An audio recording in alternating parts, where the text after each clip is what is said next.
Off the bench with Razi Sport.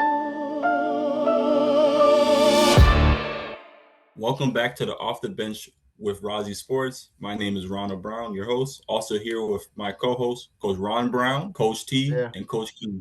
How you guys doing today? How you doing? doing Well, good, man. doing good, doing good. Right there, that's great. Welcome. All right, so today this is a special Black History Month episode, and today we are honored to be joined with Coach Bryan Fulford, a teacher and basketball coach at Orlando Christian Prep and a proud alumni of Florida A&M University. Coach Fulford had dedicated his life not only to the game of basketball, but to developing young people, serving his community, and continuing the legacy of HBCUs and African American leadership in sports education. Coach Fulford, welcome to the Off the Bench with Ride Sports. We're grateful to have you with us today. How are you doing? I'm doing well, fellas. First off, thank you. I'm incredibly humbled to be a part of the show, to even be considered, and that somebody would want to talk to me during Black History Month, man. So I'm that right there is like, I appreciate y'all tremendously. Sir, welcome, welcome. We definitely have to If you have it. put it out there to the people we know that actually, love and respect who they are, and like to spread the word. So we thankful you agreed to be on. No doubt. Yeah, All right. our Black. So I'm just going to start this off. Oh, you got it. You got it. All right, so I'm just going to start it off here. His coaching journey. How did basketball first become an important role of your life, Coach Fulford? I'm a Indiana native. I grew up in Indiana, state of Indiana. Wasn't born there. I was born in Norfolk, and my folks moved to Indiana. And when you're in the state of Indiana, especially when we moved there in the late 70s, 79, early 80s, you grow up being indoctrinated to the game of basketball. At the time, you had Indiana University and Bob Knight. You had Purdue University and Gene Cady. You had Notre Dame and Digger Phelps. I mean, coaching legends, right? So growing up around basketball was just part of it. I didn't know anybody played basketball better than folks in Indiana. I heard about guys in New York, but that was so far away, Hey man. and so it just became a part of the game that I enjoyed. I enjoy a lot of sports. I enjoy sports. I enjoy competition.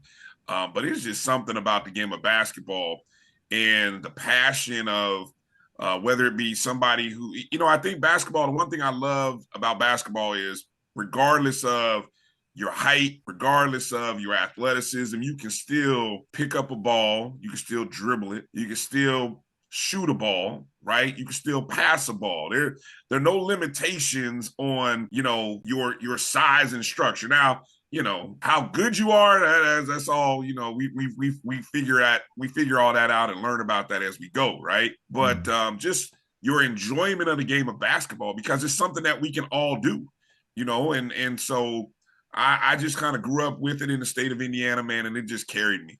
It has really been a blessing, and I followed it, even when I went away from it for a while, basketball found me again. So I'm really thankful. And it is for somebody who wasn't blessed with the athleticism that a lot of the kids, heck, I tell my kids all the time, very few of the kids that I have coached, I have had the athletic ability of any of them.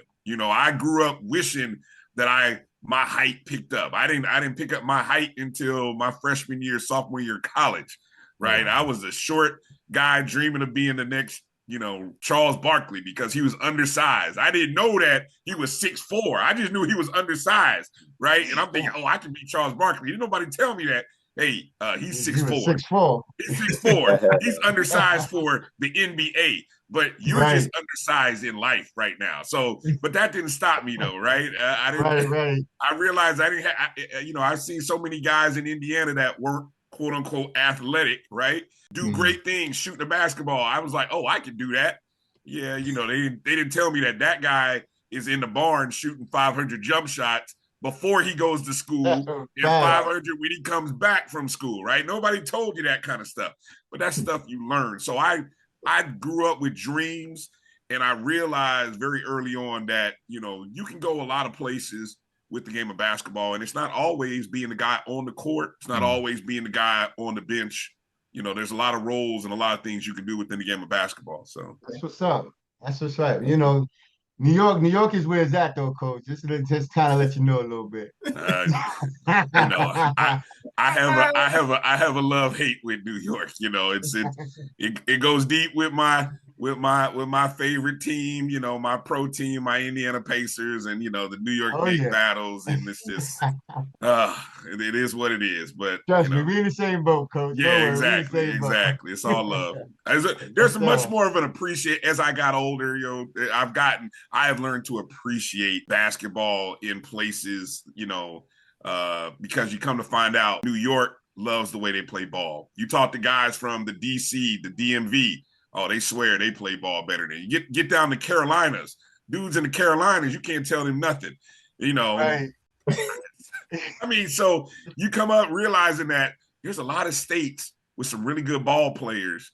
And so that's the beautiful thing about basketball. Nobody has ownership of it, really. That's right. Love that. All right, Coach. So what originally motivated you to get involved with coaching youths specifically? I learned and I knew at an early age, it's one of the greatest things that my father told me is he was real with me. My father knew I had these hoop dreams, but he also knew that, son, there is a chance you won't get my dad was 6'2", probably about 260. And he knew, looking at an 8th grader who was probably about 5'7", a little on the heavy side, he looked at me and said, son, unless you hit a growth spurt like them kids that are on your 7th grade basketball team who are already 6'1", he was like, son, your future in playing the game of basketball is going to be short, no pun intended. And so he told me, he said, son, study the game. While you're at practice, while you're on the bench, pay attention to your coach and what the things your coach is saying. Pay attention to how your teammates respond. Be a good teammate, right? Mm-hmm. Learn the game. Watch the game. When you watch basketball games, listen to the commentators. They're educating you about the game. So I always had that in the back of my mind. And obviously, as I said, the growth spurt didn't come, but my knowledge of the game and how I watched the game continued to grow. And when I eventually moved, to Florida to go to school at Florida A&M, I wasn't really active with basketball. And then I moved to Orlando when I graduated. It took about 4 years until I kind of ran into a friend who became a friend, became a mentor. And I was kind of doing different jobs here and there. And he knew where I was from. We talked basketball. I talked basketball with him. And he said, hey, man, I coach at a youth league in Altamont Springs. At that time, organization called Winning Ways. And he worked in that organization. And he said, man, we're always looking for people to help coach these young kids, man. Some of them in middle school, some of them elementary. I said, if you're really interested in coaching, reach out to me and I can maybe help you coach a rec league team. And I was like, really? So that's kind of how it started, really. And then it kind of grew when I learned more about the high school system. I loved high school athletics. High school athletics in Indianapolis and Indiana, man, it was great. It was great. I mean, the way the community came out to games, the way they supported, I wanted to be a part of that. I wanted to help young people enjoy having a good high school experience, because I started to realize not everybody got that opportunity. Not a lot of kids enjoyed their high school experience. And and that was just from the young people that I worked with, right? And so I wanted to kind of be involved with working and coaching, and I didn't know it would take me to teaching. And, but then you learn that, hey, what are we as basketball coaches? We are teachers. Our classroom is the court. That's right. Our practices are those classroom sessions. The games are the tests and quizzes that we give as assessments, right? To kind of see, did we learn what we were taught? Mm-hmm. And so that's kind of how I really got motivated early on to want to be in this coaching, teaching thing for almost 20 or over 20 years now. Mm-hmm. Yeah. Okay. Awesome. Okay. All right. So as both a teacher and a coach at Orlando Christian Prep, how do those two roles connect for you when working with student athletes? Well, the first thing that I have gravitated myself towards. And I think it's a product of the high school I grew up. I went to a Catholic high school. And so being in a Christian education system was always natural for me. You know, my parents, excuse me, they pulled me out of public school education because they realized in Indiana, for someone that looked like me, public school education wasn't going to advance me, you know, to potentially get to college. My parents were college graduates, master's degrees.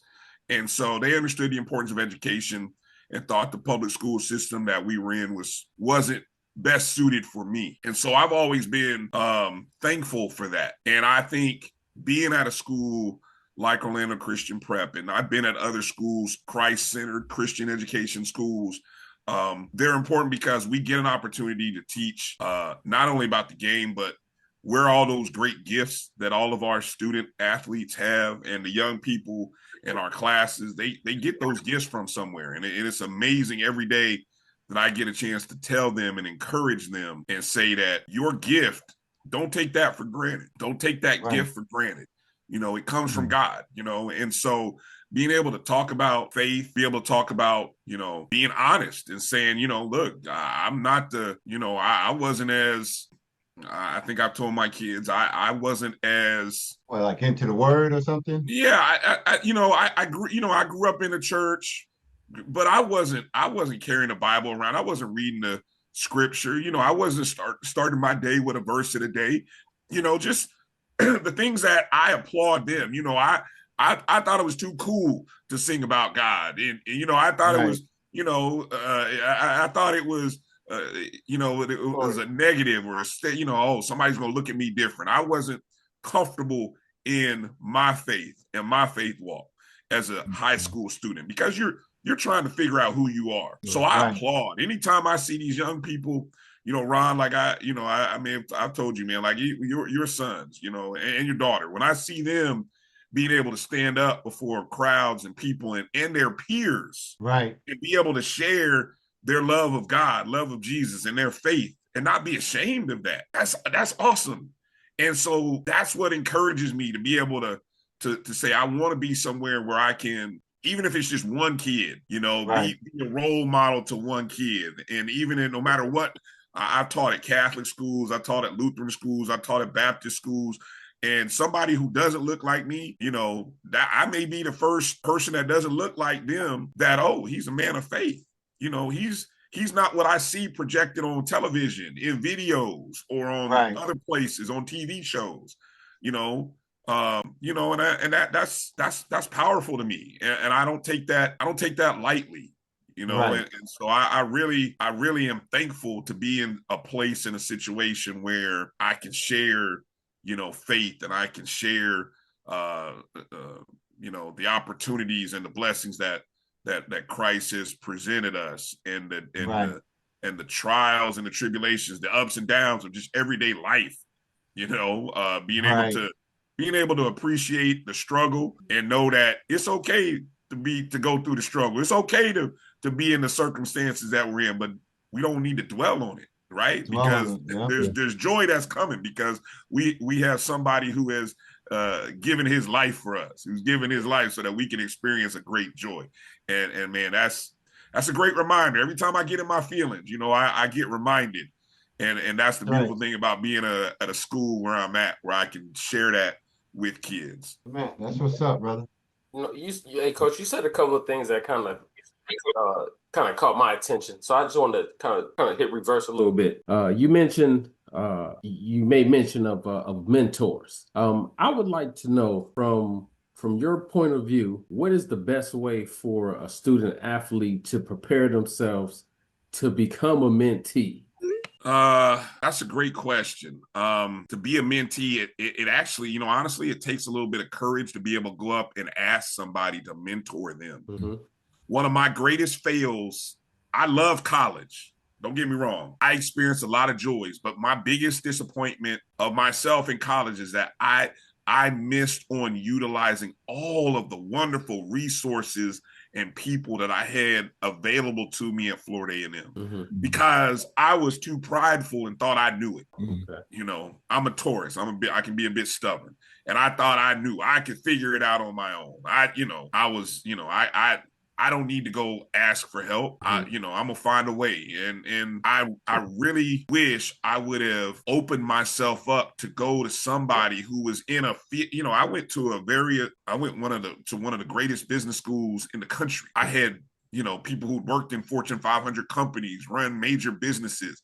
I had all those people at my disposal, and I could have asked any one of them to help mentor me, guide me. And if it wasn't that person, it probably would have been another person. And I didn't lean on that as much as others have. And I've seen how that worked out for them. Okay. And I always wish I would have done that. So I think when you have young student athletes who, are given a lot of things from the outside, it might be very hard for them to want to go to somebody and say, can you be a mentor? Can you guide me? Can you tell me how you did this? How you got to where you are? Especially, it doesn't matter whether it be sports related, education, career. I think being able to open yourself up and have that humility to want to go ask for help. Because there's a lot of mentors out there like, I don't know if you want my help. I don't know if you need my help. I can offer, but you may not take it. It's the point of somebody coming to you and saying, can you guide me? Can you help me? And that takes a little, especially I think maybe as young Black men, or maybe just how I was raised. I don't know. I don't want to put it on that, but just saying sometimes it can be hard for us to want to go and ask for help, you hit it on the head with that word pride. Yeah. We are prideful people sometimes, and when we are that way, it's very hard to go ask for help when you really need it, even to the ones that is very closest to you. So yeah, that's tough. Once a person can get rid of that pride in themselves and humble themselves, you know what I mean, then you can do that. But that's what I say, and some people might not be in their faith as much as some of the others, but when you find the word and you start believing and you reading it, it teaches you how to be humble, to go out to do such things. You see, so, it's something that, I think me personally, I feel, and this is what I talk to my kids about, is that, you have to have strong men, understand? Black men talk to their young Black boys to get them to understand that, it's okay to even cry for matter. You know what I mean? We are taught sometimes, hey, crying is no good, but getting them to ask for that help. It's okay. Nobody's gonna look at you're not, you're not as good as this or that because you're asking for extra help, And so yeah, you're right. We got to put that pride to the side and move forward. And when it's hard, sometimes we just got to get on our knees and pray and ask God to help me overcome this that I'm dealing with. Help bring somebody into my life. Help me go and talk to who I need to go talk to be a mentee, and help me find somebody that can mentor me in this situation that I'm dealing with. Because sometimes we don't know who to go talk to. But what I have learned, if we ask God for it, he'll bring it to us. He'll deliver it to us. So sometimes we just got to get down and ask. And we may not get it on the first ask, but we got to ask and ask and ask. And eventually I have learned that every time we ask, it'll come. It'll come. And sometimes it'll come in ways that we didn't even know it was coming. That's right. But we just got to ask. We can't get it. We don't ask. And God, so that's part of it. I think, for a student athlete, you definitely want to be open to that, have that humility, be able to humble yourself. And I think once you get to that point, you'll start to see that those doors will open and those people will start coming into your life that you need for the moment that you're in. That's true. All right, Coach, what inspired you to choose an HBCU school and attend Florida A&M University? My parents are products of HBCUs. They met at Norfolk State University in Norfolk, Virginia. My father was in Norfolk State. He grew up in Norfolk, Virginia. My mother, she grew up born in Philadelphia, moved down to Virginia, and my parents met there. So there's a lot of pride, but I didn't know what it was until moving to the Midwest, and then through various events that were occurring in the mid 80s, such as Black Expo, Indiana Black Expo, the Circle City Classic. And I'll never forget my dad telling me how that was going to change the community, because he said, oh, HBCUs are about to start coming into the Midwest, and you're going to start to see things, and it's going to change for a lot of us kids who all we knew is either go to Indiana or Ball State or, you know, one of the Midwest schools, right? Nobody thinks about, let me go to the South, unless your parents are from the South, right?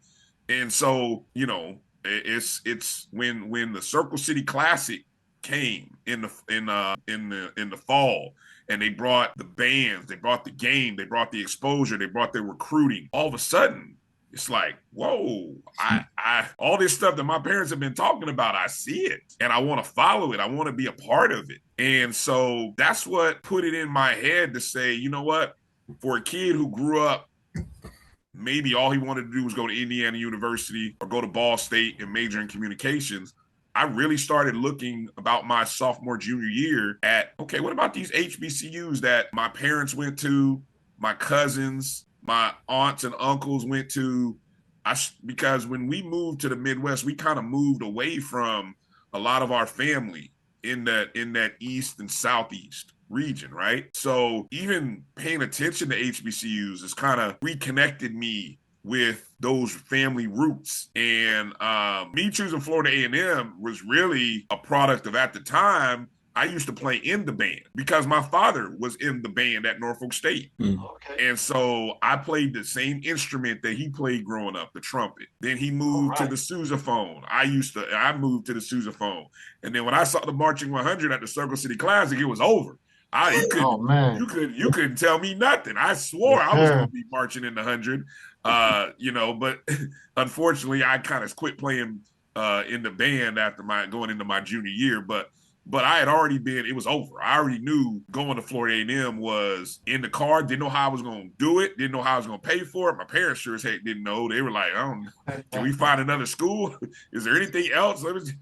Keep applying, you know. But I am thankful for the organizations, the Greek letter organizations in the Midwest that provided opportunities such as college tours. I went on a spring break college tour, and we went to about 7 or 8 HBCUs during spring break. That was monumental. You know, I got to go to campuses that you only read about in Jet or Ebony back in the day, right? Might be a little too young for that. Might be a little too young for a few of y'all. Might be a little too young. You know, Ebony magazine. Yeah, man. But you know, it opened my eyes. And then again, when you grow up in the Midwest and you only see two ethnicities, black and white, going down to the South and going to Florida where there's culture and different kinds of cultures. You know, Ron, you grew up in New York, so you grew up around a lot of folks, a lot of different cultures, right? Well, I mean, I did, but I really didn't know, Coach. I mean, you gotta think, you know, I lived in East New York. Now, granted, yeah, we had different cultures around, but where I lived at and I stayed at was mostly Black, African American, you know. Okay. So I mean, don't get me wrong, we had some white folks in our area, but not where I live. You know, everybody looked like me. So coming to Florida was a culture shock as well. Trust me. Okay. So I mean, that's what it was. But I wanted that in my life. I wanted to see, you know, something different. I wanted to see more than see what the rest of the world was doing. And Florida kind of seemed like a great place at the time, you know. So yeah, that's kind of how I ended up choosing Florida A&M over maybe some other HBCUs that I had on my radar. But I'm gonna actually take it back a little bit to your coaching a little bit, Coach. I'm sorry about that. But I wanna ask you, you know, the responsibilities. What are some of the responsibilities you think that as a Black coach that you bring to the young community, especially to the African American youth? You know, what are some of the major things and major points that see that we need to do? I think it starts first and foremost with being a role model. And that even takes a little bit. Sometimes the gravity of the job means you really have to sometimes, the way maybe you lived and the things you do and the things you did and the places you went and maybe even the people you hung with, maybe maybe they are less or should be a little less in your life when you're dealing with young people, because young people see everything. Right. And I'm not perfect, and nobody's asking anybody to be perfect. But I think there's situations that can only come through discipline. And so I have this thought that if we really talk to kids about being disciplined, see, I think sometimes we think discipline is a negative thing. And I used to, for the longest, think of discipline as a negative thing, until I realized, no, discipline is not a negative thing. Discipline is being able to do that thing without being told to do it, because you know it's what needs to be done. It's being able to be in a certain place at a certain time because you know you're supposed to be there on time, and not just showing up on time, but being ahead of time, right? That's true discipline. If it's as we talk to kids about coaching, and we say, you know, hey, if you really want to be good, you got to do this at home. Well, okay, coach, what is your life like at home? You know, coaches, our life at home, we got to be able to have a steady life and create a steady life for ourselves at home, because we're human. And when we don't have a steady home situation, we bring that to practice. We bring that to the game, maybe, you know, and it ends up bleeding over into our kids' life and into what we do, how we prepare them. It really is it's a tremendous sacrifice. And I think the best coaches that I have seen and encountered are the ones who have found a way to sacrifice, you know? And so I think if we're going to talk to kids about being role models, and we're going to talk to them about being good people on and off the floor, then we got to make sure that we as coaches are good people on and off the floor. You know, how we interact with other coaches, how we deal with a situation, even if we think they're wrong or somebody else is wrong, how we deal with officials, right? We can't lose our composure, but at the same time, I'm gonna ask my kids to be composed in the game. What's that look like? I mean, it's you know, we see it, and I'm always amazed. I get a chuckle out of it. I mean, because we're human. Right. But you know, Trust me, I know. but you know, it's little things, you know, and I think at the end of the day, when I got into coaching, I always thought about, I wanted to be a coach like the men who coached me when I was in elementary and middle school. And, you know, they were positive, even with a guy like me. Like, I was the 12th guy, 11th guy on the bench, but they didn't treat me like I was the 12th, 11th guy on the bench, you know.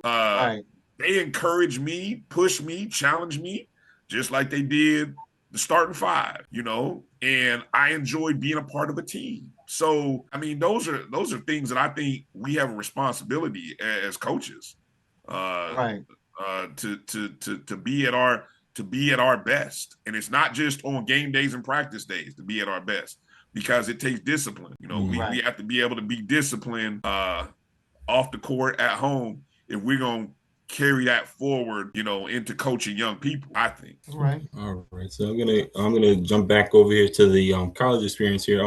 What did FAMU give you as a young Black man preparing for life? It gave me confidence. It gave me confidence that where I was going and what I was doing was good enough. Was good, and that I can be successful in a world and environment where, you know, we only make up not even 25% of the population, right? You go into I went into the business school at Florida A&M, and seeing other young aspiring business people dressed up in suits and ties and in business attire, right? That was inspiring to me. And it wasn't a fashion show. It was like, hey, in the time, you know, it was a corporate culture. It was less entrepreneurial. It was like, how do we put forth our best effort to be a part of these major businesses, right? And so it gave me confidence that, you know, I could, by doing research, I could have confidence that I could stand in a room with a CEO of a Fortune 500 company and ask him a knowledgeable question and, you know, get a thoughtful response, or have him or her say, wow, that's a great question. I wasn't expecting. Not that I was expecting you, but I wasn't expecting a college person. I don't know, maybe in the back of their mind, because I wasn't expecting an African-American man or woman to ask me that, especially out of college. But, you know, we were trained to research before we went and asked these CEOs questions. We were trained to to learn about who it was or what it was we were about to talk about or talk to, Now, right? let me ask you this. Do you think you would have got that same kind of confidence if you'd have went to IU or anything like that? I think if I would have been the kind of person that would have sought it, or maybe if somebody would have saw me, and I think there's a numbers game to this, right? Like if I would have gone to Indiana University, which at the time may have had 30,000 students, but only maybe 4,000 of them were Black, right? That in itself was less than the number of African Americans at Florida A&M at the time in total, right? So no, the school didn't have 30,000, but we probably had 8, 9, 10,000 students at Florida A&M back in the mid 90s, which is more than double probably the number of Black students at Indiana University. And so if I wasn't in a fraternity or if I wasn't an athlete, who was I? I don't know. I don't know who I would have been, right? So having somebody be able to challenge me and look at me and not see me as anything less than was an important part of my growth, and hold me to a high standard of excellence. And I think that part was important too. It was like, no, you're not going to be, you can't be less than, because when you leave here and go out there, you have to be better than. You have to be better than everybody else in the room. And the only way you're going to be better than everybody else in the room is if you have prepared, you've done your research, and you're knowledgeable about what it is you're going to do, and you can speak about what's being done. That's the only way. That was the only way you were going to go in and be better than, And so that's how they raised us back in the 90s and in FAMU, and they still do that to this day. And I think a lot of HBCUs do. And I think it just gives confidence to young students who haven't been told that you are great. I'm gonna give you a good example. It just came to my mind, right? They have this thing at our school called a quiz bowl, right? And so, they send out the teacher or the coach sends out a note to all the teachers after maybe the first month of the year.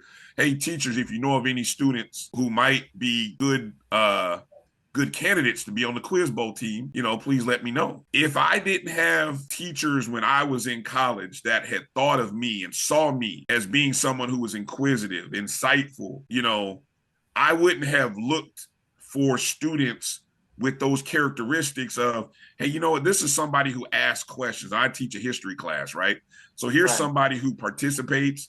They ask questions. They're insightful. I don't know all the metrics that go into being on this quiz bowl team, but that young lady, an African-American young lady who's new to our school, she would be a good candidate to consider. She, there are no kids that look like me that are part of the quiz bowl team, but I sure enough sent about 4 of them.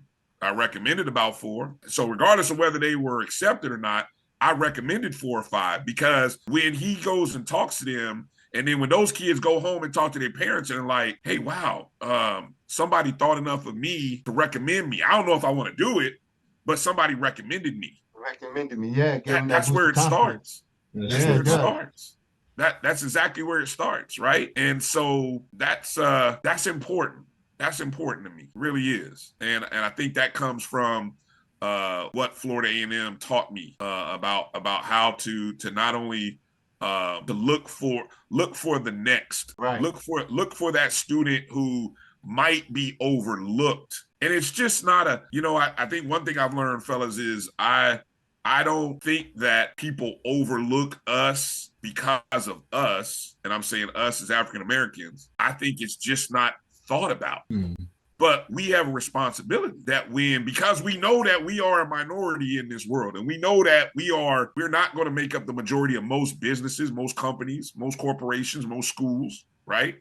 In education and leadership, we have to see beyond what others might not be looking for. And when you see talent, you got to recognize talent. You got to be able to say, here's somebody who they got talent. It's your job as the coach to coach them up and do whatever. But I just know if it's, if it's this topic and somebody's an inquisitive person and they answer questions that I ask in class quickly, hey, give them a shot. See what they can do. Yep, definitely. All right. So how do you continue to support Florida A&M as an alumni today? I have an opportunity every week. I host a show on our network, on the Black College Sports Network. I host a show called the O&G Strike Zone, and for about the 5 years now, we cover Florida A&M athletics on a weekly basis. We talk about, the teams, the players, the programs. We interview the coaches. We talk about the good. We talk about the bad. We talk about it all. And it really, I feel like we give a voice and opinion and thought that a lot of other alumni share. We give a voice to our programs, encouraging alumni to support the programs financially, to support in many ways with their dollars, with their time, with their resources. And so I may not be a financial big donor, but I'd like to think that once a week we get an opportunity for 2 to 3 hours. Sometimes we can go long. I'd like to, but for however long we get a chance to talk about it, we talk about the welfare of our university and our athletic program. And so that's kind of how I give back. That's kind of, I'm invested in that. And I want to do more. I only have so many hours in a day. Right. But I want to do more. And if the opportunity presents itself to do more, I will. But that's my biggest way of giving back right now is being a voice and being a soundboard in a public space for our coaches to talk about what they're doing, for our student athletes to talk about their accomplishments and their it's fun. It's encouraging. For someone who loves sports, I love being able to talk about sports at my university. The same way I grew up watching several people talk about shows. I grew up in Indiana.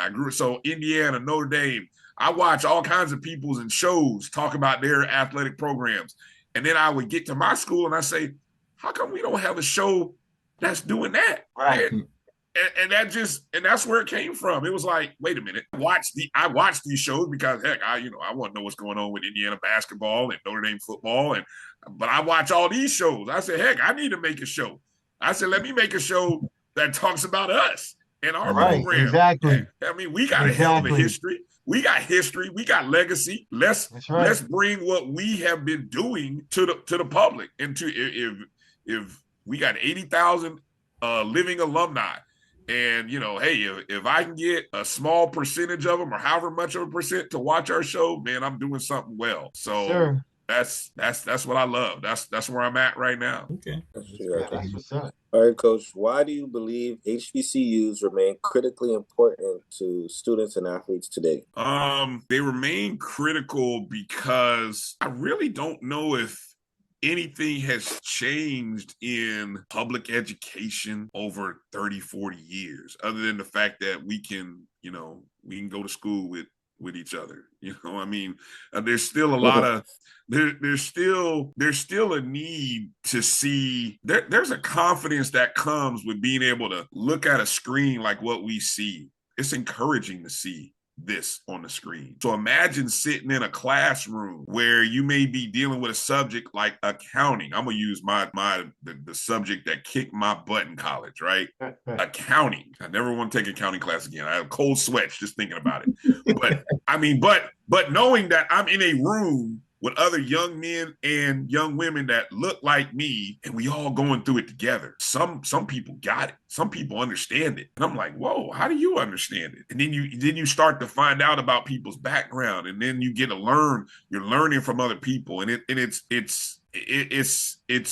inspiring. It's motivating to be able to have that opportunity to be able to sit in a room with other people and have, at least a little bit of a connection, and then you find out there's some shared experiences that come with how we got to this university versus, maybe being in a room of 70 and you look over and you see maybe one other person that looks like you. I mean, that's powerful. Then you don't know what that, the odds of having a connection are a lot better in a room of 30 people that look like you than being in a room of 70 and there's only one person that looks like you.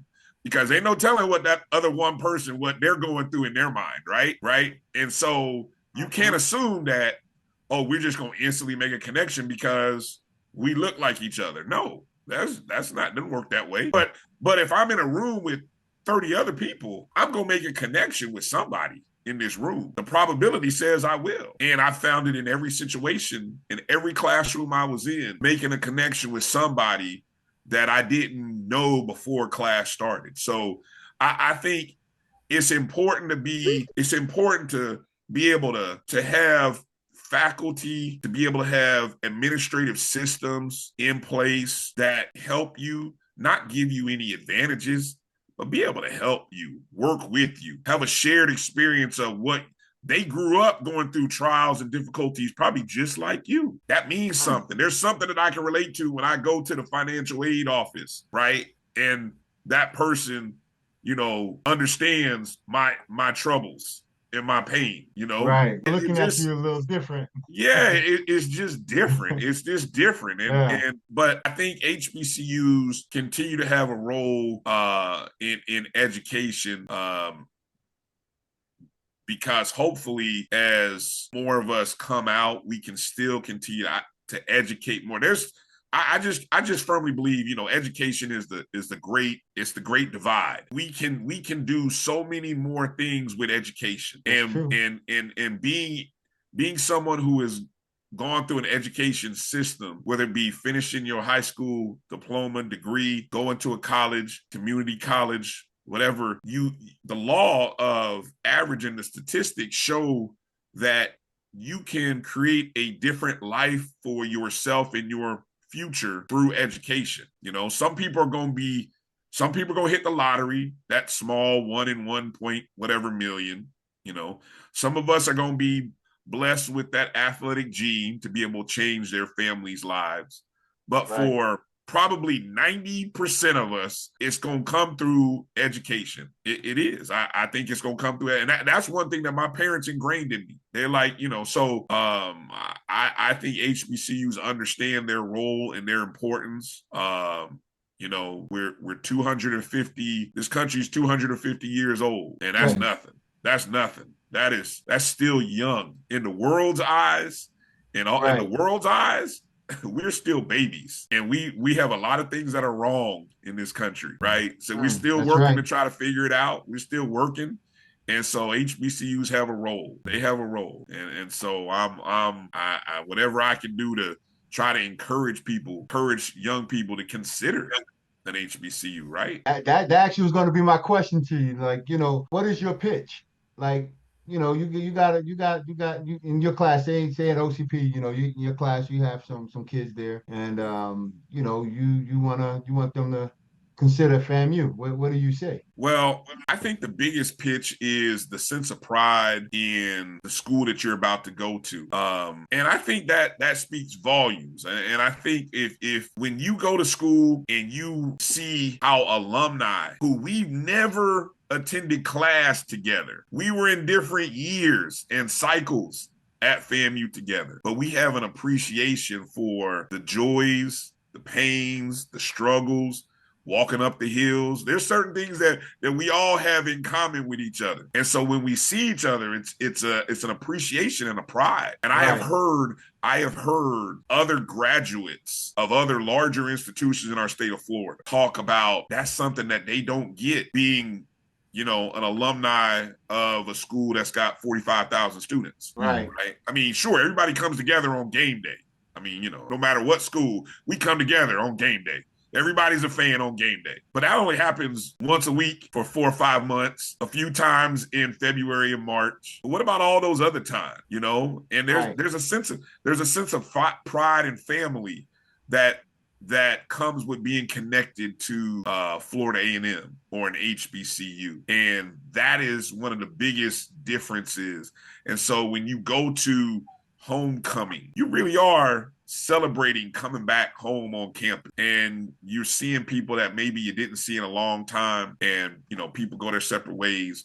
But my biggest pitch is just be in the vicinity of some Rattlers and just see the love, the pride that they have in their university and each other, and know that that means something. It does. It really means something. And I don't say it just for FAMU, because I know people that go to Morehouse, people that go to North Carolina A&T, people that go to many other schools, and they have that sense of pride as well.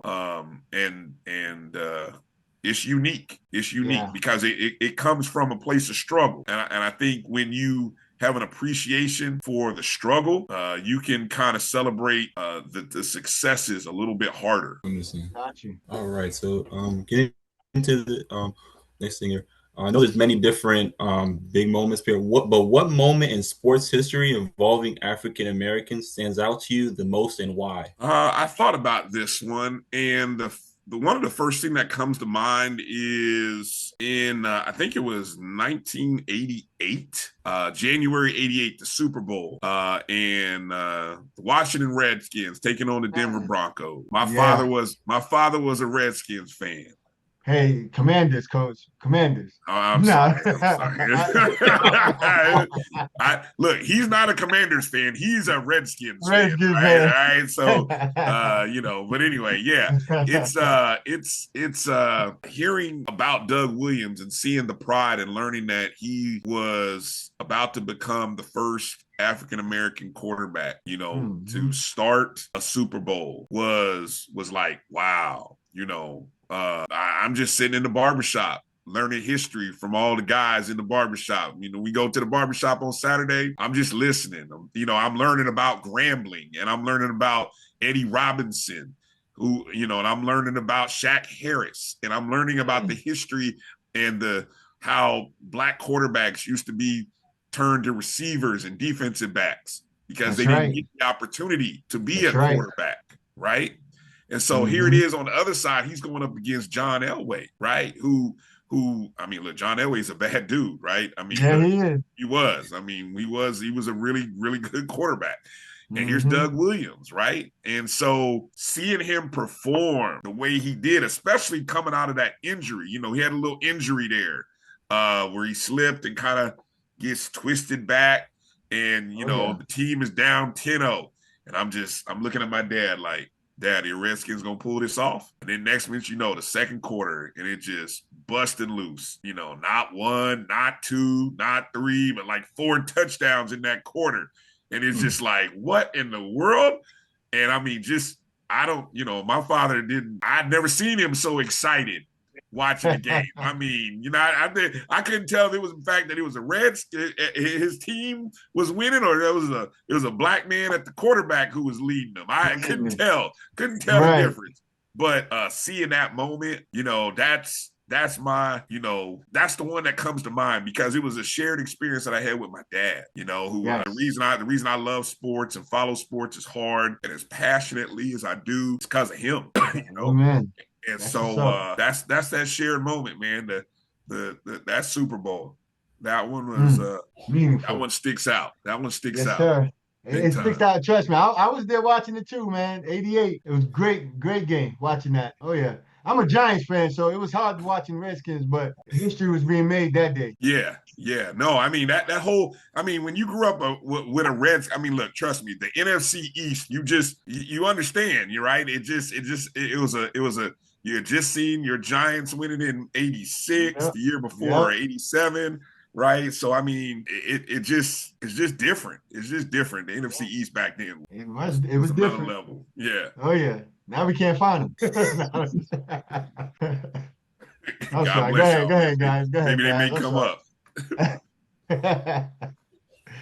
All right. So is there a personal experience that shaped how you view leadership, perseverance, or faith? I think perseverance really, I've been inspired by, so many different people. I have a friend that I work with who helped create this vehicle called the Black College Sports Network. And I'm inspired by him because this is an idea he had back for the turn of the century. And we have been wanting to do things with HBCUs at a level that, whether it be broadcasting games live, a lot of things that you see happening now, we wanted to do 20, 25 years ago. And it hasn't always been easy.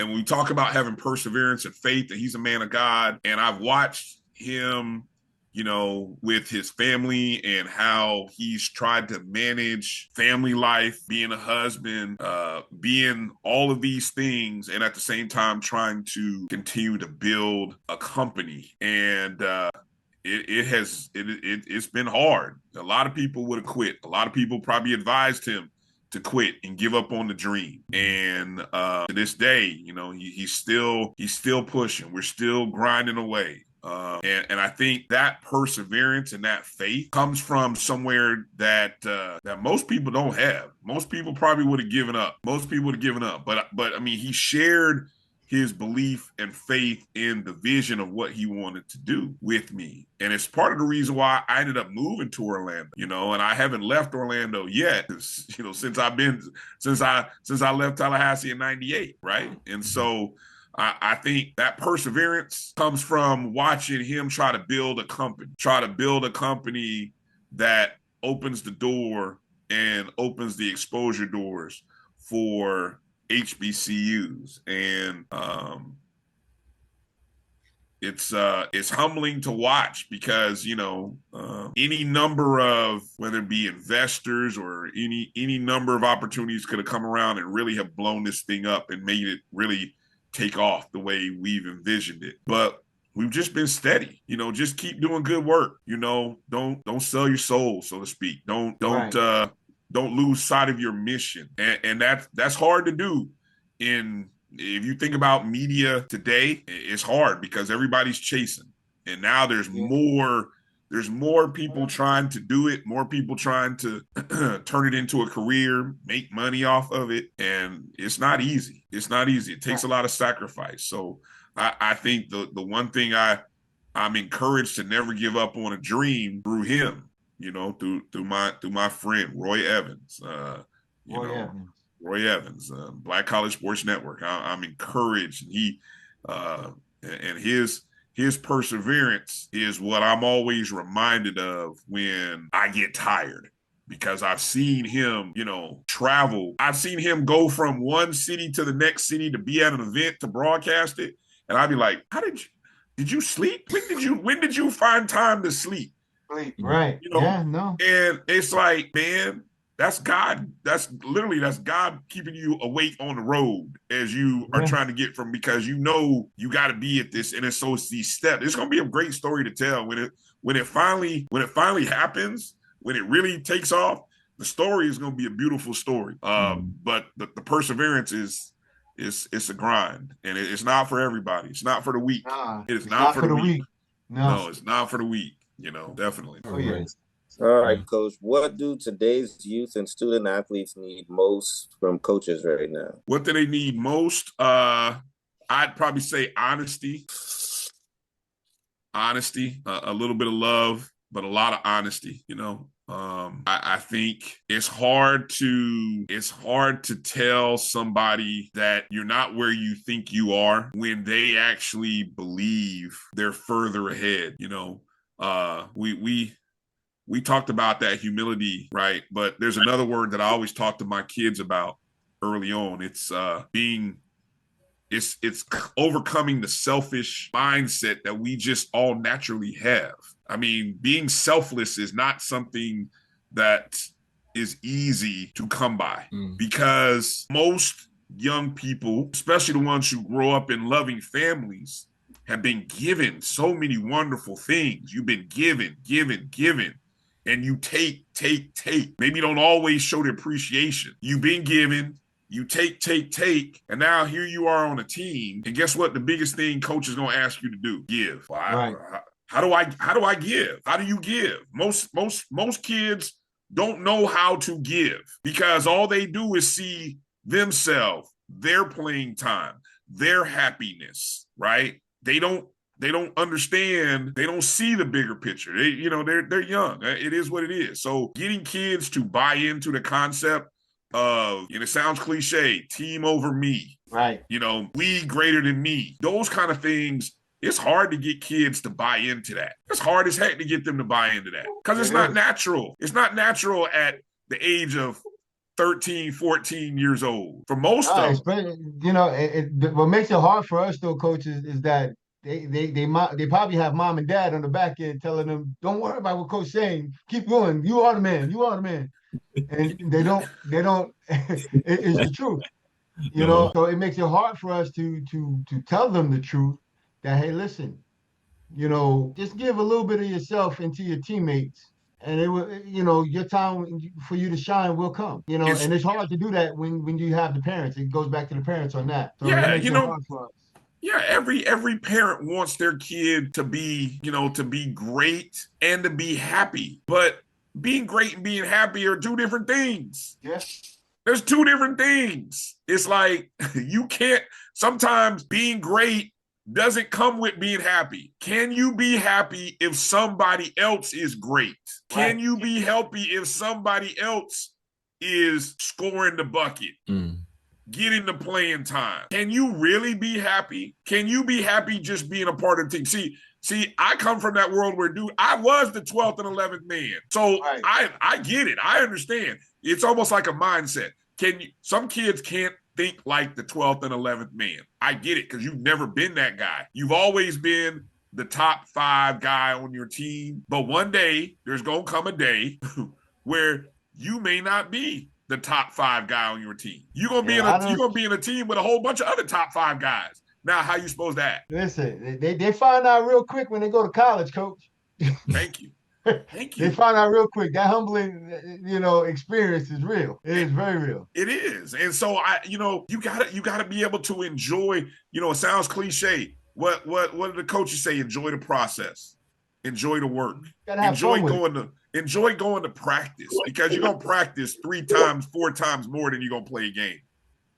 You know, enjoy the workout sessions. Enjoy being with your teammate. And then if the game presents itself and the playing time comes, hey, great. Don't listen to all the other people that are outside telling you that you should be there, you should be doing this, you should be no, you can't do that. You gotta be willing to. Again, you speaking true, coach. It's true. It's hard, and it's not easy, and I say that knowing that it's hard. Mm-hmm. It is hard to be able to tell a kid to be happy for somebody else. It really is. Yeah, we us as our generation. Like, even in this conversation here, I think we're talking about a thing, but nobody's actually saying the actual word. You know what? I think the word that we haven't said is the ego. You know, we have to learn how to check your ego so that you aren't beside yourself in your feelings when somebody else is getting more playing time than you. You know, and then that also speaks to being humble, you know, that's just getting the ego in check, you know, and if I think if young athletes understand the concept of their ego, you know, how their ego can sometimes make them feel as if they're, you know, bigger than they actually are, you know, make them think that their game is better than it actually is.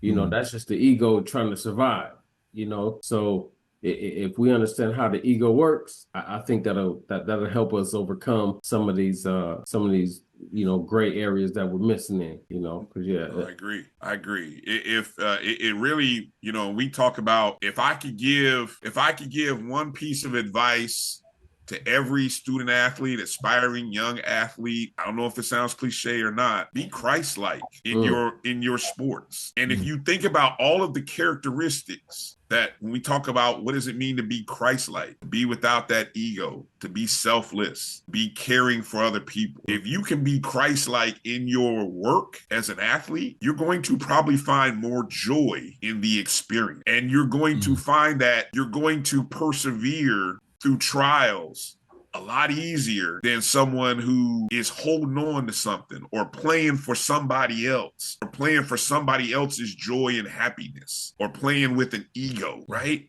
It really is. It's taken me a long time to really kind of merge that thought, and it's hard. It's not easy, again, because all the other the messaging from the outside it doesn't mesh. All the messaging that most kids get doesn't talk about being Christ-like. I mean, you find a few kids out there who get it. You find a few kids out there whose parents have raised them or are raising them to think that way. And it's just, you have to be hit with that messaging every day. It's like the same way my dad and my parents my mom and dad used to beat down on me about the importance of education, being in school, not taking days off. Oh, you got a cough? No, you're not about to stay home. Get up and go to school. Take some cough syrup. You'll be all right. You don't have a fever. Go to school. Right. I mean, it's the repetition that you have to go through, the discipline that it takes to be better than most. And I love that. I love that thought, that ego. I mean, that really is so hard. And so that's the challenge. That's the challenge that's the young athletes have to deal with. Okay. Yeah. I mean, that's I guess that was one of the questions we have for you. Like, how do they balance that ambition? You know what I mean? How does players, and prepare for basketball after life as well? Because if you have ego and you can't, listen to you on the court and about me, and being selfish, how does that transpire into your everyday life? So having that kid, I mean, what do you really say to him? Like, what do you do? I end up always relating it back to being disciplined on the court I've always said this. If at the end of the day, if I can, for whatever amount of time that I get an opportunity to coach young men, if I can remind you to be a good person at home, listening to your parents, be a good student, listen to your teachers, I stand a good chance of you listening to me as a coach. Yeah. But if you're someone who doesn't listen to your parents and do the things that your parents ask you to do, and you're in class not doing the things that your teacher is going to do, what chance do I have as a coach on the basketball court of getting you to be selfless for your teammates and to enjoy being a part of a team and being more concerned about us winning versus you scoring? I stand very little chance of doing that. So now, let me ask you. You saying that, but do you really believe that? Yeah, I have to push back on that. Yeah. I think we may have the keys to a little more success because, kids, for one, we take our parents for granted. You know what I mean? We already know what they're gonna say. Teenagers. So, so it's like what we hear from the parents is one. And what we're hearing from coaches, who have, the ability to actually give, those coaches bring something out of kids. So I think the love that we show them that's different from their parental family love. I think that's the same draw that, that gangbanging has. That camaraderie, that being part of a group. I think it just, in my opinion, I think we have I think our keys work better sometimes than the parents. So being a athlete as well, student athlete as well. Like now I have both my parents were involved in, very educated as well, and and they were real tough on me. Just like but like most kids, and I'm gonna say myself, there was times when I went out there and I actually listened to my coach before I listened to my father when my father told me the same exact thing. Mm-hmm. You know what I mean? did too. So what I'm saying to you, coach, is that like I believe, as coaches / mentors, you know what I mean? Because that's what coaches are some days, most coaches anyway, if you're doing it for the right reasons, right? We have a lot of influence on these kids, I believe, and I think you just have to get to know. And I think sometimes some coaches don't get to really know that kid because, we're not trying to pry in their business. We're not trying to get in their business, but sometimes those kids are actually probably looking for an outlet, someone to talk to, maybe not on their personal life, but if you show them that there's something good, and keep encouraging them, and they might not hear you, that's cool if they don't hear you, but you know what? I call that what it says planting a seed, you know what I mean? Because then now I planted a seed in him. He's gonna go home to his mom and them or whatever, and he's gonna think about what you said. See, and that's the thing a lot of these coaches understand. Like we have a lot more power than we think we do. You know what I mean? So that's what I'm saying. Like your words, it means a lot to some of these kids. Even if you might not think they're listening to you and they might not go out there and show it, but later on in life, they're gonna be like, man, Coach Fulford, he done said that to me. Man, I wish I would have listened. And then you probably would have caught him before he got himself into some kind of trouble or kicked off the team, or you might catch him in time to where he can actually do something with it to get to college, I think, So So I think we have a lot to say and a lot of power, Oh no, and I'm in not. our words. I don't mean to imply that we don't have that influence or that ability to plant that seed. I'm speaking to in that moment when we're trying to build consistency. And as we're talking to them and motivating them and providing them with something that, like you said, we may be that only voice, but at the same time that we're trying to motivate them and I'm just trying to relate it to say when we can get them to buy into being the disciplined person at home, right? The disciplined person in school, they have a chance to be the disciplined person that we're looking for in basketball, right? We're going to continue to pour in. I'm pouring in. We're going to pour in. We're going to influence. We're going to plant the seeds. And like you said, they're not going to listen to me today, and it'll be disappointing. I'll go through 3 to 4 months. I'll come away thinking, he didn't listen to a word I said all season. And and I know, but I'm going to prayerfully hope that it's going to eventually kick in, that he's going to realize, man, all that stuff that Coach Fulford was fussing at me about, it makes sense now. And when I start to see that when I can do the things that my parents are asking me to do, I'm going to see that my relationship with my parents will hopefully improve.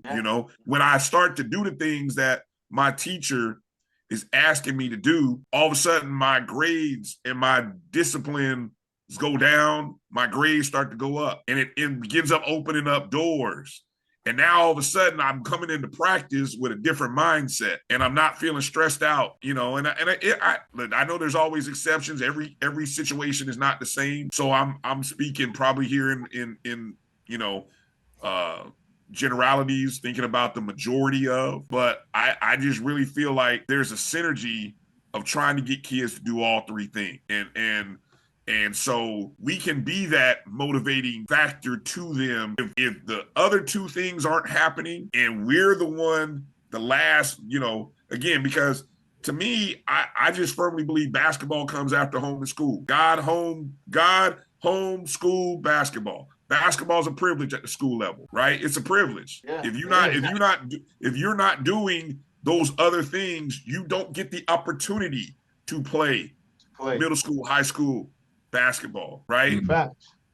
So I'm in that world talking about how I can get them to be consistent in school, be consistent at home, because I've had that happen this year, even, right? And just me coaching, at the JV level, I lost a kid to grades, lost a kid to not doing stuff he's supposed to do at home.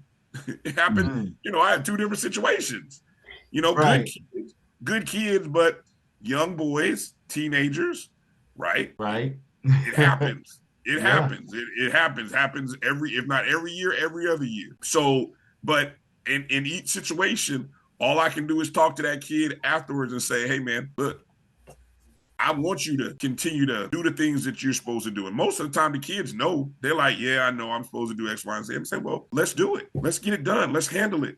So now you can get back to doing what you love to do, which is, if it's playing basketball, right? You don't have any books, you can't play ball at the school level, no matter what school it is, whether it's a private or public school. You got to have the books. And if you're not taking care of, if you're not keeping mom and dad happy and doing the things that they're asking you to do, if you're not showing respect in the home, right? How are they going to grant you the privilege to go play basketball at a school? Right. So it's like those things, that's why I say all those things relate to one another. And so we have to have that influence to be able to find, when we have the kid that struggles, right? We got to be able to talk to him and help him find find that means of being better at home, being better in school. So, I mean, that's where I was coming from with that. Gotcha. Yeah. Oh yeah. Yeah, I understand. Okay. All right. So this is definitely what message would you like to leave with listeners during Black History Month?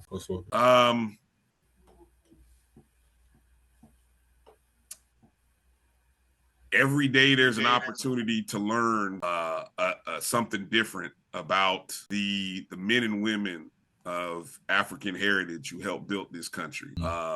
not just during the month of February, but 365 days a year or 366 during the leap year. There's an opportunity. It's out there. There's so many more resources. And I just hope that when we have an opportunity to share something that we learn, you find a way to do it. Right. Even as a teacher, I have a little thing that this entire month I've been intentional about sharing Black History Month. Did you know facts? Some things are basic, some things I didn't even know, but it's encouraging. And I put it on the board. I don't really mention it or say anything because I know the kids will read it. So I put it there and I want them to read it. And hopefully it sparks the knowledge. It sparks something in them or somebody. Maybe one of the days they see something in a subject or a sport or a name they've heard of or something that inspires and says, especially if it's a young student who, is a minority or an African American or of African heritage, to say, my ancestors or people who look like me have made major contributions in this country. And we can be proud about that. There's a lot to be proud of. So, I hope that we find more ways to celebrate in this 250th year of our country. I hope we find ways to celebrate more of the accomplishments of people of African heritage, because we've come a long way, and we still have a lot of ways to go. And so just hope we all appreciate history and can learn from it. That's right. So we're gonna have last question here, Coach. But your players and your students, that you every day you touch their life with, how do you want to be remembered by these students, or you hope to be remembered by? I guess that I was honest with them. If I remember, I'm thankful my father's still alive. Amen. But I can always say, if nothing else, my father never lied to me. He didn't always tell me what I wanted to hear, but he told me what was truth, and sometimes told me what I needed to hear. And so I hope that's something that, players will, whoever Coach Fulford has had, they will say, well, at least nothing else, Coach Fulford was honest with me, and he always told me what I needed to hear. It may not have been what I wanted to hear, but he told me what I needed to hear, and he was always truthful, and that he cared. And so I think that's how I show how I care. I don't have the I don't know if I have the warm, snuggly personality sometimes, but I try to be honest. I try to be truthful, and I think that's just that's it right there. I can't ask for more than that. If I can get that, if that's how you remember me, great. Then I've done something right. Right. That's great. All right. So definitely thank you for being on this podcast today, Coach Fulford. Definitely enjoy hearing all that insightful information and being here for Black History Month. And just to all the viewers and everybody here, just remember to stay off the bench and have a great day. Yeah, Coach, we definitely appreciate you coming on and sharing your experiences, especially on a special, we call it Black History Month, but I think every day is Black history, and we should all be celebrating every day. Amen.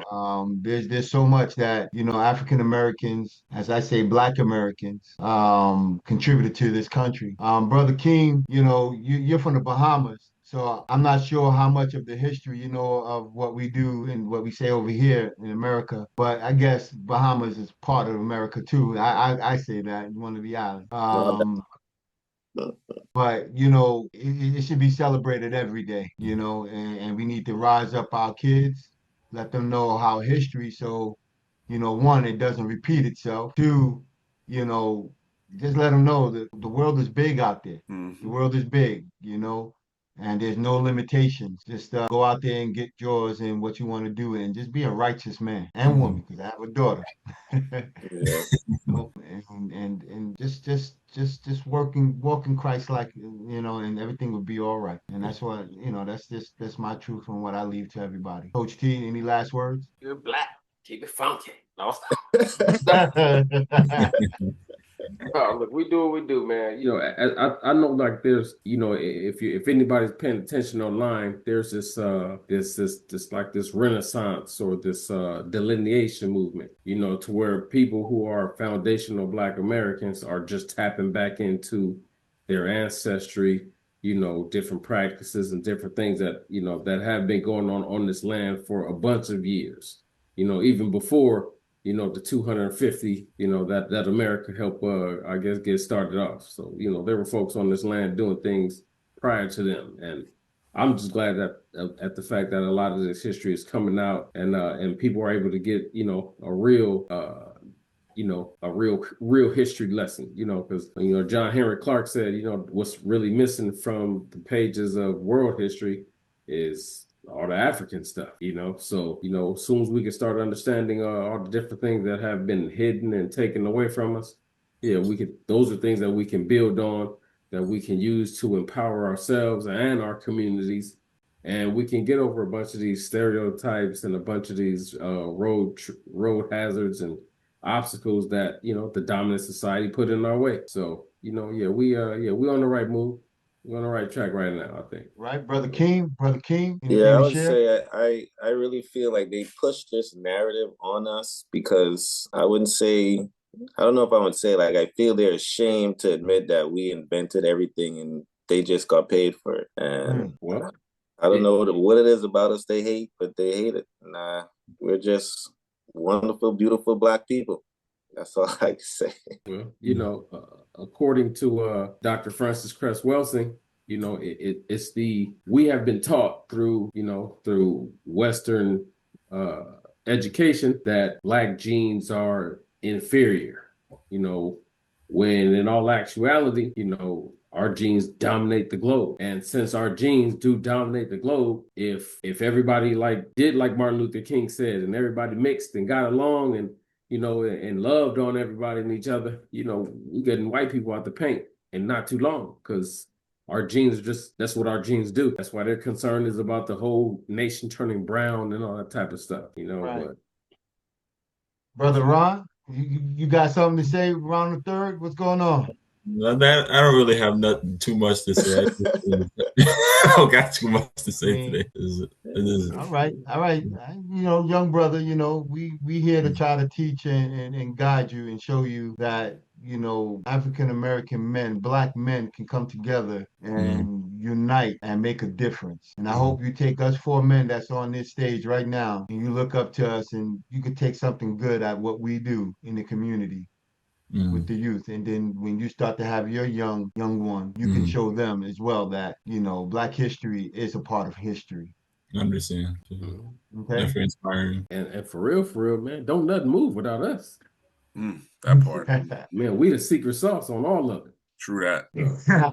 Coach, it was definitely a pleasure. It's an honor, gentlemen. I know it took a little longer than usual, but God's been good and He blessed us with a great show today, and we appreciate it on having you on. And appreciate you one guys. time soon we can have you on again. Right. Okay? Anytime. Thank you, gentlemen. Thank you, guys. God bless. Yes, sir. God bless. God bless.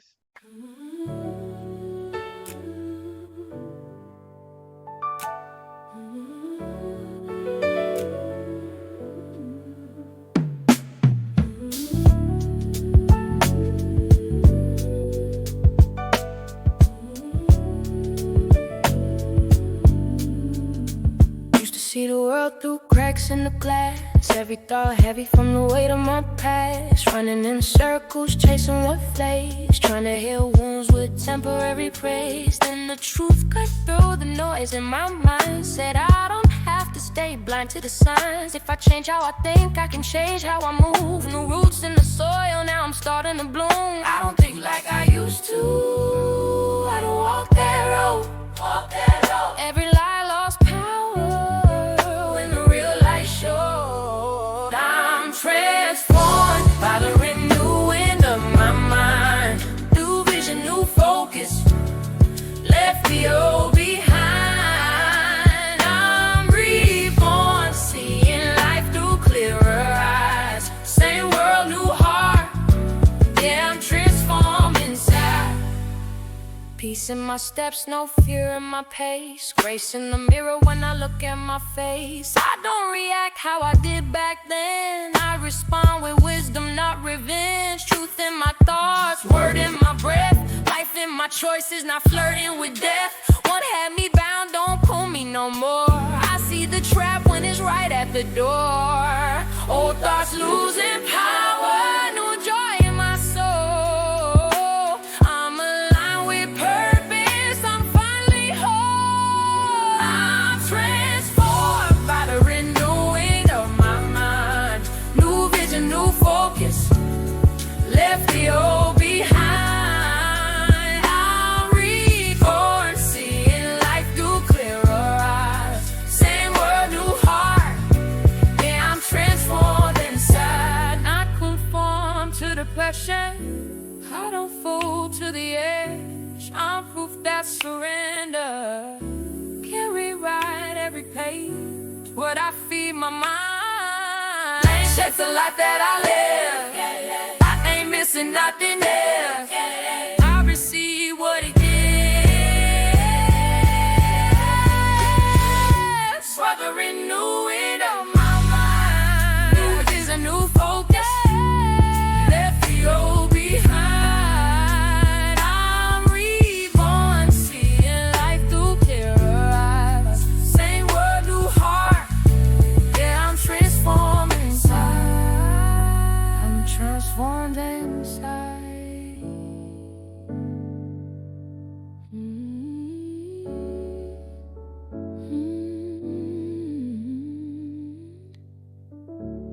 When new thoughts, new frame, still me, but I'm changed from the inside out.